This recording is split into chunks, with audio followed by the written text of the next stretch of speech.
ಲತೆಗಿನಾದ ದ್ರೌಪದಿ ಕಾಯ್ದ ಕೋಳಂದಾಡೈ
ಅಲ್ಲಿಯೂ ಬೆನ್ನಟ್ಟಿಕೊಂಡು ಹೋದ ಪಾಪಿ ಅವಾಗ ಶ್ರೀಹರಿಗೆ ವರಹ ಕುಳಿತುಕೊಂಡು ತಾಳಿ ಆ ದೈತ್ಯನನ್ನು ವಧಿಸಿದ. ಅವಾಗ ವರಹದ ಬೆವರಿಂದ ಹುಟ್ಟಲ್ಪಟ್ಟವರೇ ನಾನೇ. ಶ್ವೇತ ವರಹ ಜಲವರಹ ಎಂಬುದು ಕರೀತಾ ಇದ್ದಾರೆ. ಇಷ್ಟೊತ್ತಿಗೆ ಯಾಕೆ ಬಂದದ್ದು? ಯಾವ್ದಾದ್ರು ಒಂದು ಪ್ರಾಣಿ ಬಾಯಿಗೆ ಸಿಗುತ್ತಾ ಇತ್ತು. ಇದು ಯಾವ ಪ್ರಾಣಿ ಗೋಚರಿಸುವುದಿಲ್ಲ. ಹಸಿವು ಹೆಚ್ಚಾಗುತ್ತಾ ಇದೆ. ಇಲ್ಲೇ ನಿಲ್ಲುವುದೇ ದೂರಕ್ಕೆ ದೃಷ್ಟಿಯನ್ನು ಹಾಯಿಸಿ ಯಾವ ಕಡೆಯಿಂದ ಯಾವ ಪ್ರಾಣಿ ಬರುತ್ತೆ ಎಂಬುದಲ್ಲ.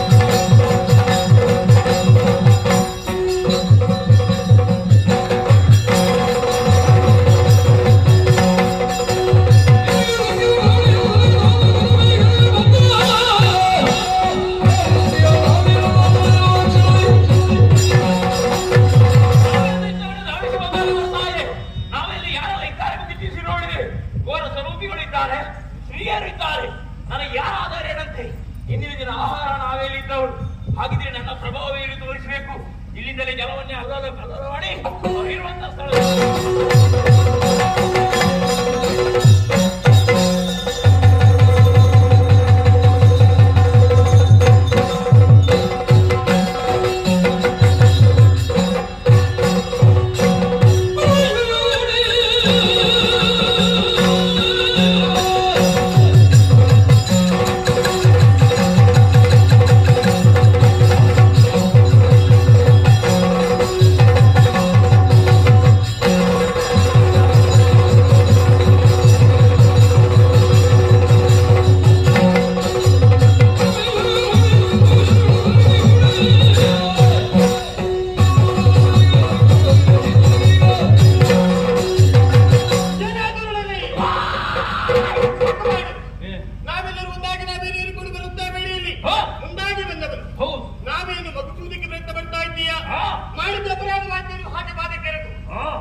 ಅಡಿಗೆ ಬಿದ್ದರು ಮೂಗು ಮೇಲೆ ಮಂತೆ ಆ ಸಂದರ್ಭದಲ್ಲಿ ನೀನು ಎದುರಾದೆ ಅಮ್ಮ ಕೈಯಲ್ಲಿದ್ದ ಆಯುಧನ ಸ್ಪಷ್ಟವಾದಾಗ ಈಗ ಅರ್ಥ ಆಯ್ತಮ್ಮ ಸೋಲೆ ಎಂಬುದು ಏನು ಅಂತ ಹೇಳಿ ತಂದೆ ನೋಡಿದಾಗ ಇವರೆಲ್ಲ ನನ್ನ ಸೇವೆಯನ್ನು ಮಾಡ್ತಾ ಇದ್ದಾರೆ ಅಮ್ಮ ನನ್ನದೊಂದು ಆಸೆ ಇದೆ ಸೇವೆಯನ್ನು ಮಾಡಬೇಕೆಂಬುದಾಗಿ ಅವಕಾಶವನ್ನು ಕೊಡಬೇಕಾಯಿ ಅಯ್ಯ ಗುಳಿಗ ನನ್ನ ಮಾತನ್ನು ನನ್ನ ಸೇವೆಯನ್ನು ಮಾಡುವಂತ ಆಸೆ ಇಟ್ಟುಕೊಂಡಿದ್ದಾನೆ ಹಾಗಾಗಿ ಇನ್ನು ನಿನಗೆ ಅಲ್ಪಕಾಲ ವಿಶ್ರಾಂತಿ ಹಾಗಲಿ ಇದುವರೆಗೆ ಒಂದನೇ ನಾವಿಕರಾಗಿ ನಿಂತಿದ್ದಾನೆ ಇವರನ್ನು ಸೇರಿಕೊಂಡಿದ್ದಾನೆ ಎರಡನೇ ನಾವಿಕ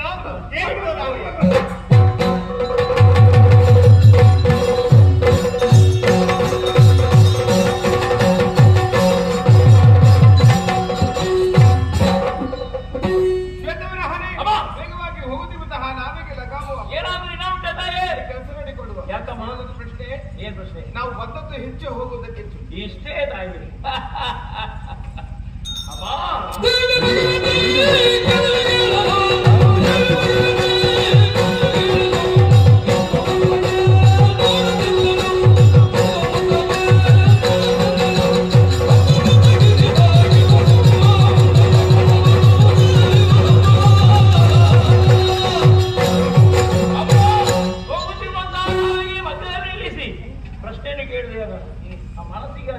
ಸಂತೋಷವಾಗುತ್ತಾ ಇದೆ ಯಾಕೆ ಈ ಪ್ರಶ್ನೆಗೆ ಉತ್ತರ ಕೊಡೋದಕ್ಕೆ ನಿಮ್ಮಿಂದ ಯಾರಿಗೂ ಸಾಧ್ಯವಿಲ್ಲ ನಾನೇ ಸರಿಯಾಗಿ ನೋಡಿದ್ದಾರೆ ಅತ್ತ ನೋಡಿದೆ ಇತ್ತ ನೋಡಿದೆ ಸುತ್ತ ನೋಡಿದೆ ಮುತ್ತ ನೋಡಿದೆ ಎತ್ತೆತ್ತ ಕತ್ತೆತ್ತಿ ನೋಡಿದ್ರು ಕೂಡ ಜಲವೇ ಕಾಣುತ್ತಾ ಇದೆ ತಾಯಿ ಸರಿಯಾಗಿ ಅಳತೆ ಮಾಡಿದೆ ನಾವು ಬಂದದ್ದು ಬರೀ ಕಡಿಮೆ ಆಯಿತು ಹೋಗುವುದಕ್ಕೆ ಅದೆಷ್ಟೋ ಇದೆ ಹುಡುಗ ಗಣಿತಶಾಸ್ತ್ರದಲ್ಲಿ ವಿಷಮವಿಲ್ಲ ರಾಶಿ ಅಂದ್ರೆ 10ರಲ್ಲಿ 3 ಪಾಲು ಮಾತ್ರ ಬಂದದ್ದು ಹೋಗುವುದಕ್ಕೆ 7 ಪಾಲಿದೆ ಹೋಗುವ ಮಾತಲ್ಲಿ ಸಂಶಯ ಬಂದಿದೆ ದೂರದೃಷ್ಟಿ ಉಳ್ಳಾಗ್ತದೆ ನಾವೇ ಕೆಳಗಿಳಿಸಿ ನಾವೇ ಉತ್ತರ ಹೇಳುವ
ತ್ರ್ಯಂಬಗೆ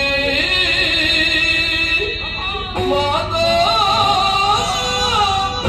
ಭಗವತಿ ನಮೋಸ್ತುತೆ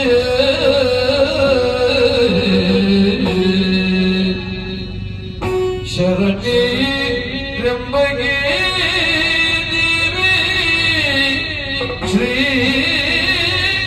ದುರ್ಗೆ ನಮೋಸ್ತುತೆ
ಸೇವಾ ಭಾಗ್ಯವನ್ನು ಕೊಟ್ಟೆ ತಾಯಿ. ಭಕ್ತ ಮೇಲಿನಿಗೆ ಅನ್ಯಾಯ ಮಾಡಿದೆ ತಾಯಿ. ಆ ಸಂದರ್ಭದಲ್ಲಿ ಇನ್ನು ಸೇವಕರಿಂದ ನನ್ನ ಕಿವಿಯನ್ನ ಹಿಂಡಿ ದೂರಕ್ಕಿದ್ದೆಯಾ? ಭಕ್ತೊಮ್ಮೆ ಉರುಳಿ ಉರುಳಿ ಪಾದ ಬಳಕೆ ಬಿದ್ದವನಿದ್ದೇನೆ. ಆ ಸಂದರ್ಭದಲ್ಲಿ ಒಂದೊಮ್ಮೆ ಕಂದಿರಿದು ನೋಡಿದಾಗ ಏನು ವಿಚಿತ್ರ ತಾಯಿ. ಏಕ ಶಕ್ತಿಯಾದ ತಾನೀನು ದ್ವಿಶಕ್ತಿಯಾಗಿ ಹಲವು ಶಕ್ತಿಯಾಗಿ ಒಮ್ಮೊಮ್ಮೆ ಗೋಚರಿಸ್ತಾ ಇದ್ದೆ ತಾಯಿ. ನಿನ್ನನ್ನು ಸೌಮ್ಯ ರೀತಿಯಿಂದ ಭಜನೆ ಮಾಡಿದಾಗ ಸೌಮ್ಯ ರೂಪ ನಿನ್ನ ಕಾಣ್ತಾಯಿ. ರೌದ್ರ ರೂಪ ದೌಷ್ಟ್ಯನ ಕಂಡಾಗ ಅದು ರೌದ್ರ ರೂಪ ನಿಮ್ಮ ಕೈಯಲ್ಲಿ ಕಾಣುತ್ತಾ ಇದೆ ತಾಯಿ.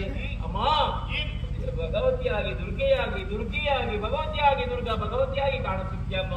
ಒಂದೊಂದೆಗೆ ನಿನ್ನ ವರುಣವನ್ನು ಕಂಡೆ ತಾಯಿ. ಏನು ಇಲ್ಲ ತಾಯಿ. ಹಾಗೆ ರಹಿತವಾದಂತಹ ಚಿನ್ನದ ಉಯ್ಯಾಲೆಗೆ ಬಂದಂತಹ ಉಂಟಾದರೆ ಮತ್ತೊಂದೆಡೆಗೆ ಶ್ರೀಗಂಧದ ನಾವೇಲಿ ಬಂದಂತೆ ಭಂಗವಾಗುತ್ತಾ ಇದೆ. ಆದರೆ ಎನ್ನ ಕಟ್ಟಿಗೆ ನೀನು ಗೋಚರಿಸುತ್ತಿ ಹೀಗೆ ತಾಯಿ. ಸೂರ್ಯ ಚಂದ್ರರನ್ನು ಕೊಂಡಿಯಾಗಿರಿಸಿಕೊಂಡು ಚತುರ್ವೇದಗಳನ್ನು ಸಕ್ಕರೆಯನ್ನಾಗಿರಿಸಿ ಧರ್ಮದೇವತೆ ಮತ್ತು ಆ ಮನೆಯಲ್ಲಿ ವಿರಾಜಮಾನಂತೆ ತಾಯಿ. ಆ ಸಂದರ್ಭದಲ್ಲಿ ಭಕ್ತಿಯ ಮತ್ತು ಕುಸುಮವನ್ನು ನಿನ್ನ ಪಾದಗಳಿಗೆ ಅರ್ಪಿಸಿದವಾಗ ಸಾಹಿತ್ಯ ಅನ್ನುವಂಥ ಮುಖ್ಯ ಪದವಿಯನ್ನು ಕರೆದಿದ್ದಂತೆ. ಹಾಗಿದ್ರೆ ಅಜ್ಞಾನವನ್ನು ಕಳೆದಿದ್ಯಾ, ವಿಜ್ಞಾನ ಬೆಳಕನ್ನು ನನಗೆ ಕೊಟ್ಟಿದ್ಯಾ. ಈಗ ಕಂದಿರಿದು ನೋಡಿದಾಗ ಪ್ರಪಂಚವೆಲ್ಲ ನೀನಿಲ್ಲದ ಇಲ್ಲೇ ಎಂಬುದಾಗಿ ಇರಿಸಿಕೊಂಡಿದ್ದೇನೆ. ಹಾಗಿದ್ರೆ ಈ ಪ್ರಪಂಚದಲ್ಲಿದ್ದಂತಹ ಜೀವಿಗಳನ್ನು ಮಕ್ಕಳಲ್ವೇ ತಾಯಿ. ಅದರಲ್ಲಿ ಈ ವರಹವನ್ನಲ್ವೇ ಮಕ್ಕಳು ಇಷ್ಟು ಅನ್ಯಾಯ ಮಾಡಿದ್ರೆ ಕೂಡ ತಾಯಾದವಳು ಮಣ್ಣಿತ್ತಾಳಂತೆ. ಈ ವರಹ ಒಂದು ಮಗುವಿನಂತೆ ಇರಿಸಿಕೋತಾಯೇ. ನನ್ನನ್ನು ದೂರೀಕರಿಸಬೇಡಮ್ಮ. ನಿನ್ನ ಸೇವಾ ಭಾಗ್ಯವನ್ನು ಕೊಟ್ಟರೆ ನಾನು ಉತ್ತರಿಸಮ್ಮ. ಉತ್ತರಿಸು ರಕ್ಷಣೆಗಾಗಿ ನಾವೆಲ್ಲರೂ ಒಟ್ಟಾಗಿ ನಾವೇನೇರಿಕೊಂಡು ಬರುವ ಕಾಲಕ್ಕೆ ನಮ್ಮ ಶಕ್ತಿ ಸಾಮರ್ಥ್ಯವನ್ನು ಅರಿಯದೆ ಸಾಮಾನ್ಯ ಧರ್ಮೀರಿ ಎಂಬಂತಹ ಕಾಂತಾರ ಭಾವವನ್ನು ತಳೆದಿ ಅಹಂಕಾರದಿಂದ ಹೋರಾಡೋದಕ್ಕೆ ಮುಂದಾದೆಯ ನಮ್ಮ ಎದುರು ನಿನ್ನ ಬಾರಿಗೆ ಸೋಲಾಯಿತು. ಆ ಕಾಲಕ್ಕೆ ನಮ್ಮ ಶಕ್ತಿಯನ್ನು ಅರ್ಥ ಮಾಡಿಕೊಂಡು ಶರಣಾದರು ಸೇವಾ ಭಾಗ್ಯವನ್ನು ಕೇಳಿದೆ. ನಿಷ್ಠೆಯಿಂದ ಸೇವೆಯನ್ನು ಮಾಡುತ್ತೆ ಎನ್ನುವ ಹಾಗೆ ಭಾವಿಸಿ ಸೇವಾ ಭಾಗ್ಯವನ್ನು ಕರುಣಿಸಿದವಳು ಸತ್ಯ. ಆದ್ರೂ ನಿಷ್ಠೆಯಿಂದ ಸೇವೆಯನ್ನು ಮಾಡಿದೆಯಾ? ಅಹಂಕಾರವನ್ನು ವ್ಯಕ್ತಪಡಿಸಿದೆ. ಕಪಟ ಪ್ರದರ್ಶನ ಮಾಡಿದೆ. ಸಿಟ್ಟುಕೊಂಡಂತಹ ಘಂಟಾಕರಣ ಘಟ್ಟ ಪ್ರದೇಶಕ್ಕೆ ಎಸೆದ. ಅಲ್ಲಿಂದ ಉಳ್ಳಾಡಿಕೊಂಡು ಮತ್ತೊಮ್ಮೆ ಬೇಡಿಕೊಳ್ಳುತ್ತಾ ಇದೆಯಾ? ಯಾವ ಕಾಲಕ್ಕೂ ನಿನಗೆ ಸೇವಾ ಭಾಗ್ಯವನ್ನು ಕರುಣಿಸುವುದಕ್ಕಾಗುವುದಿಲ್ಲ. ನಿನಗೆ ಗತಿ ಯಾರಿಲ್ಲ ತಾಯೇ. ನೀನೇ ಗತಿ, ನೀನೇ ಮತಿ ಎಂಬುದಾಗಿ ಓಡೋಡಿಕೊಂಡು ಬಂದವನಿದ್ದೇನೆ. ಇದನ್ನು ಉತ್ತರಿಸಮ್ಮ. ಮುಂದಕ್ಕೆ ಅಂತ ತಪ್ಪನ್ನು ನಾನು ಮಾಡಲಾರೆ ತಾಯಿ, ಮಾಡಲಾರೆ. ಮತ್ತೊಮ್ಮೆ ಕಣ್ಣೀರಿಂದ ಬಲಮೂಲವನ್ನು ತಡೆಯುವುದಕ್ಕೆ ಮುಂದಾಗುತ್ತಾ ಇದ್ದೆ. ಇದು ನಿನ್ನ ಕಣ್ಣೀರಿಗೆ ನಾನು ಕರಗಿ ನಿನಗೆ ಸೇವಾ ಭಾಗ್ಯವನ್ನು ಕರುಣಿಸುವುದಕ್ಕೆ ಮುಂದಾಗ್ತಾ ಇದ್ದೇನೆ. ನಮ್ಮ ಜೊತೆಯಲ್ಲಿ ಇರಿಸಿಕೊಳ್ಳುವುದಕ್ಕಾಗುವುದಿಲ್ಲ ಮಗನೇ. ಬೇರೊಂದು ದಾರಿಯನ್ನು ಹೇಳುತ್ತೇನೆ. ಕಾಣುತ್ತಾ ಇರುವಂತಹ ಗಡ್ಡ ಪ್ರದೇಶ, ಅಲ್ಲಿಂದ ನೀನು ಉಳ್ಳಾಡಿಕೊಂಡು ಬರುವಂತಹ ವೇಳೆಯಲ್ಲಿ ನಿನ್ನಲ್ಲಿರುವಂತಹ ದೇವಾಂಶ ಎನ್ನುವುದು ಕಳೆದು ಹೋಯಿತು. ದೈವತ್ವ ಎನ್ನುವುದು ನಿನ್ನನ್ನು ಆವರಿಸಿಕೊಂಡಿತು. ಹಾಗಾಗಿ ಇನ್ನು ಮುಂದಕ್ಕೆ ನೀನು ಈ ರೀತಿ ಇರುವುದಲ್ಲ. ಕಾಣುತ್ತಾ ಇರುವಂತಹ ಘಟ್ಟ ಪ್ರದೇಶದಲ್ಲಿ ಮಂಜುರ್ಲಿ ಎನ್ನುವಂತಹ ದೈವವಾಗಿ ನೆಲೆಯಾಗು, ಧರ್ಮವನ್ನು ಸ್ಥಾಪನೆ ಮಾಡು. Oh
ದಾರಿಕಾಸುರ ತಂದೆಯನ್ನು ಅರ್ಚಿಸಿ ಮೆಚ್ಚಿಸುವುದಕ್ಕಾಗಿ ದೀರ್ಘಕಾಲ ತಪಸ್ಸನ್ನು ಆಚರಿಸಿದಂತಹ ಸ್ಥಳ. ಅವನ ಮನಸ್ಸಿನ ವಾಂಛೆಯಂತೆ ನಮ್ಮ ತಂದೆಯಲ್ಲಿ ಮಹಾಲಂಕೇಶ್ವರನಾಗಿ ನೆಲೆನಿಂತಿದ್ದಾರೆ ಸ್ಪಷ್ಟ. ದೂರದಲ್ಲಿ ನಮ್ಮನ್ನು ಕಂಡಂತಹ ನಮ್ಮ ತಂದೆ ಬಲ ಭಾಗದಲ್ಲಿ ಸಾನ್ನಿಧ್ಯವನ್ನು ಕೊಟ್ಟಿದ್ದಾರೆ ಸ್ಪಷ್ಟ. ಅಷ್ಟೇ ಅಲ್ಲ, ಇಲ್ಲಿಯ ಬ್ರಾಹ್ಮಣೋತ್ತಮರು ಹಾಲು ಪಾಯಸ ಸೇವೆಯನ್ನು ಕೊಟ್ಟಿದ್ದಾರೆ. ಒಂದೊಮ್ಮೆಲೆ ನಾವು ಸೇವೆಯನ್ನು ಸ್ವೀಕಾರವನ್ನು ಮಾಡಿದವರೇನು ಸತ್ಯ.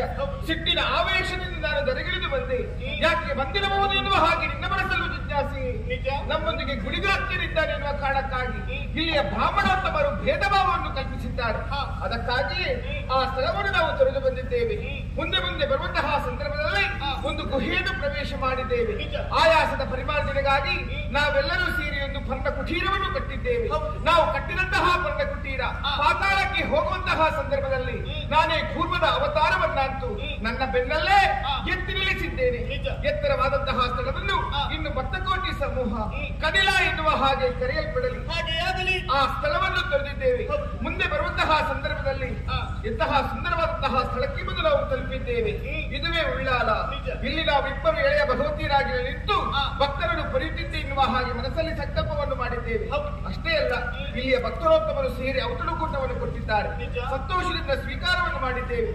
ಉಳ್ಳಾಲ ಕ್ಷೇತ್ರವನ್ನು ತೊಡೆದು ಮುಂದೆ ಬರುವಂತಹ ಸಂದರ್ಭದಲ್ಲಿ ಅತ್ತ ಇತ್ತ ಗಮನ ಹರಿಸಿದೆಯಾ? ಆಶ್ಚರ್ಯವನ್ನು ಕಾಣ್ತಾ ಇದ್ದೀವಿ. 5 ಜನ ಪಾಡಂಗಾರ ಭಗವತಿಯರು, 5 ಜನ ಪುಳ್ಳಂಗಾರ ಭಗವತಿಯರು ಬಳಿಗೆ ಕರೆದಿದ್ದಾರೆ. ಒಟ್ಟಾಗಿ ಕೂತಿದ್ದೇವೆ, ಚರ್ಚೆಯನ್ನು ಮಾಡಿದ್ದೇವೆ. ಚರ್ಚಾ ಮಾಡಿದಂತಹ ಸ್ಥಳವನ್ನು ಹಾಗೆ ಬಿಡಕೂಡದು ತಾನೆ. ಬಿಡಕೂಡದು. ಚರ್ಚಾ ಮಾಡಿದಂತಹ ಸ್ಥಳ ಇನ್ನು ಮುಂದಕ್ಕೆ ಕೂಟದ ಕಳ ಅರ್ಥಾತ್ ಪುತ್ರೋಳಿ ಎನ್ನುವ ಹಾಗೆ ಪ್ರಸಿದ್ಧಿಯನ್ನು ಪಡೆಯಲಿ. ಹಾಗೆ ನಾವು ಮುಂದುವರಿಯೋಣ. ಹೋಗೋಣ. ಹೀಗೆ ಬಾ, ಹೀಗೆ ಬಾ. ಏನಮ್ಮ, ನಾವು ಏರಿ ಬಂದಂತಹ ನಾವಿ ಒಂದು ಮೇಲೆ ತಟಸ್ಥವಾಯ್ತಲ್ಲ. ಹೌದಲ್ಲ? ಗುಳಿಗಾಟಿಗೆ ಅಧ್ಯಯನ ಮಾಡಿದ್ಯಾ? ನಾನು ಮಾಡಿದವಳೆಲ್ಲ ಯಾಕಪ್ಪ ನಾವು ನಿಮಗೆ ಮಾಯಾನ್ ಓಡ ಉಂಟಾಯಿನ ತಪ್ಪೆ ಓಡ ಎತ್ತು ವಚ್ಚಿಂದನ ತುಂಬ ಬರ ಗೆಣಕಮ್ಮ. ಇಷ್ಟರವರೆಗೆ ನಾವಿ ನಿಂತದ್ದಿಲ್ಲ. ಇಲ್ಲ.